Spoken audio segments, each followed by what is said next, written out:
Ассаламу алейкум. Құрметті қыздар, шебер перизат арнасына қош келдіңіздер. Менің есімім Перизат болады.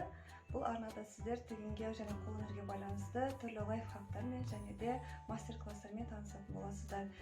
Бүгін сіздермен бірге мен басында көріп тұрғандарыңыздай жылы қысқа арналған трикотаж матасынан тігілген хиджабтың, кимешектің, яғни қалпақпен бірге тігілуін бірге үйренетін боламыз. Егер каналымды алғаш рет болсаңыз, каналға тіркеліңіздер және де лайк басып, комментарийға өз пікірлеріңізбен бөліссеңіздер өте қатты қуанышты болар едім. Ал бисмиллах, ондай болса бастайық. Баршаңызға сәттілік.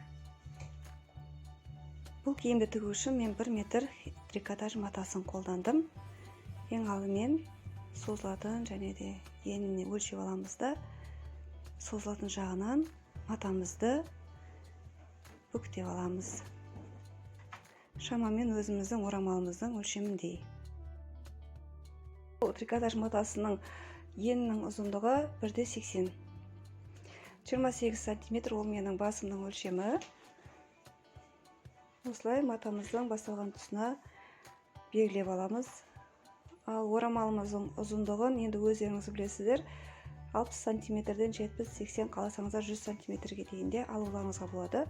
Мен өзім жағдайымда 60 см өлшеп алдым.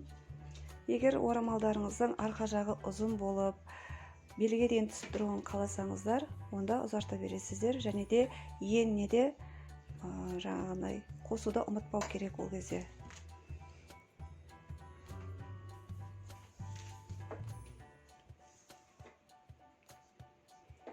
Енді орамалымыздың астыңғы жағы ұзындығы қанша ұзын болса, бұл жағы да соншалықты кең болуы керек. Әйтпесе біздің денемізге жабысып, жиырылып, жоғары қарай көтеріліп кетуі мүмкін. Соны ескеру керек. Ал менің өлшеміме сай келетін ол 60-70 см.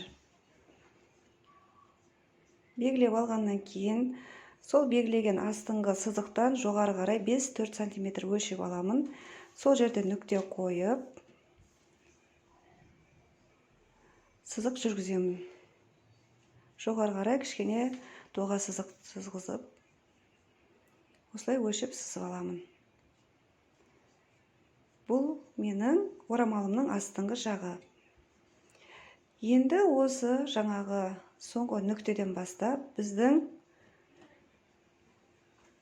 алғашқы 28 см өлшеген жерімізге дейін сызғыштың көмегімен кішкене ішке қарай иілдіре отырып сызық сызамыз. Енді осы сызып алған сызықтарымыздың барлығын қайшының көмегімен қиып аламыз. Егер қаласаңыздар қыздар, кез келген осындай созылғыш матадан сіздер өздеріңізге осындай басқа киілетін оңай кимешек тігіп алуларыңызға болады. Кез келген матадан тіге беруге болады. Ең бастысы кішкене созылатын болғаны өте дұрыс. Мінекей біздің кимешек бөлігі дайын. Бұны қаласаңыздар өзінің кисеңіздер де болады.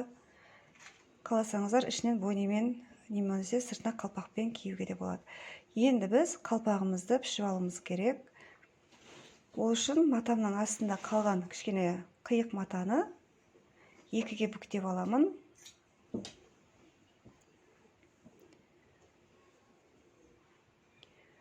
Афхат головы, яғни бас айналымы 26 см өлшеп аламыз. Бұл біздің басымызға киілетін тұсы, ал 30 см бұл қалпақтың ұзындығы.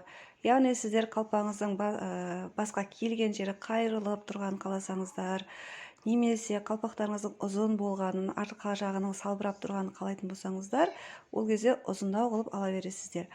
Ал мен жай әшейін қалпақ басқа киіліп тұра қояды.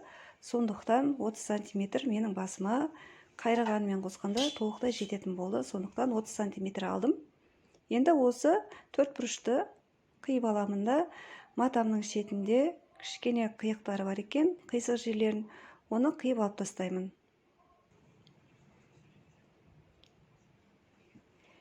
Енді осы бізде екі бүктеліп тұрған екі қабат матамызды, бөлшегімізді тағы да ортасынан екіге бүктейміз.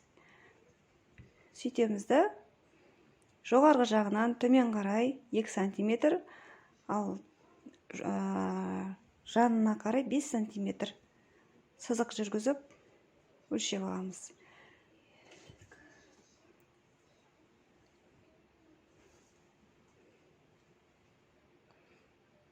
Бұл қалпақтың төбе тұсы.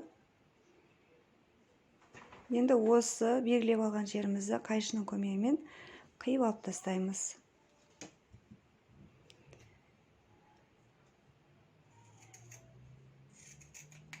Енді дәл сол төбе тұсындағы сызықтан төмен қарай 5 см өлшеп аламыз да, горизонталь бойына жанына қарай 9 см өлшеп аламыз. Адам басы негізінен қарайтын болсаңыздар, ол дөңгелек не болмаса жұмыртқа тәріздес болып келеді ғой. Соған енді біз мына қалпағымызды арқа жағы әдемі болып тұру үшін пішімін келтіріп жатырмыз. Енді бізде жанында сызық бар, сол сызықты тігіп алуымыз керек. Мына жерде мен кішкене грубый тұстарының барлығын қиып алып тастадым. Қаласаңыздар, кәдімгі машинкамен де тіге беруге болады. Ал мен оңай болсын деп зигзагпенен оверлоктың көмегімен бірден осылай тігіп шыға салдым.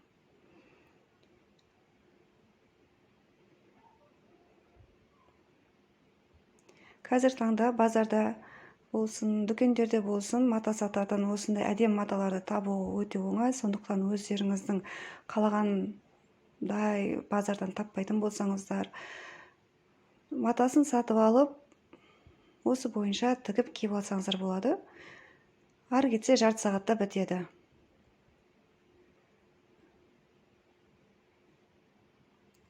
Мінекей, демнің арасында қалпағымыз дайын болды. Енді осы жерін кәдімгі машинканың тігісімен, менде распашивальный машина жоқ, сондықтан кәдімгі тігіспен тігіп шығамын. 4 см қайрамын. Енді кимешек тұсының алдыңғы жағын тігіп шығамын. Бұны да оверлоктың көмегімен тіктім.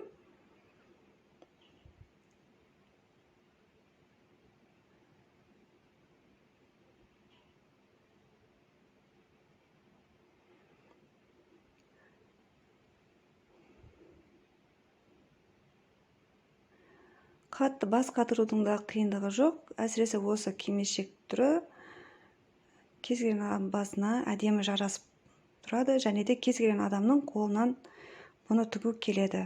Ең бастысы матаңыз кішкене созылатын болса болды.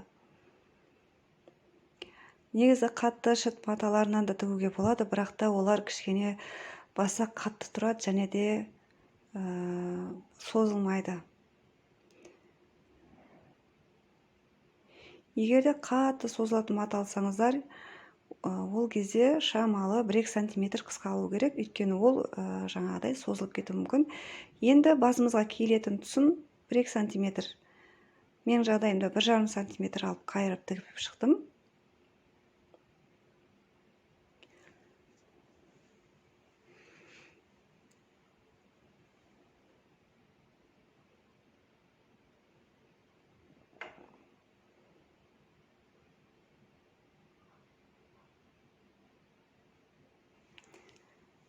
Астыңғы бөлігінде оверлоктап алған едім. Енді осыны 0,5 см, яғни жарты сантиметр ішке қарай қайырып,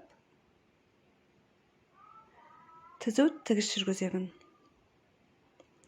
Егер де қаласаңыздар, оверлоктың жалғыз өзін қалдырсаңыздар да болады. Ал егер оверлокты машинкада болмайтын болса, трикотаж матасын жалпы ол сетінемейді. Тек әдемілік үшін біз қайырып тігіп қоямыз. Аккуратный көріну үшін. Енді қалпағын ішке қарай қайырып, мен басыма киіп көрдім, өте шапшақ. 4-5 см ішке қарай қайырып тігемін. Қаласаңыздар, осыны тағы да осыны бір қалпақ тігіп, екеуін біріктіріп, двойной, яғни кәдімгідей қалың қалпақ ретінде кисеңіздер болады. Әшекейлермен безендірулеріңізге болады. Мінекей қыздар, біздің кимешек пен қалпағымыз дайын. Видео баршаңызға пайдалы болды деген ойдамын. Қаласаңыздар безендіріңіздер, мен өзім ұнатпаймын, сондықтан қойған жоқпын. Каналға тіркелуді ұмытпаңыздар. Келесі видеода жолыққанша аман болыңыздар.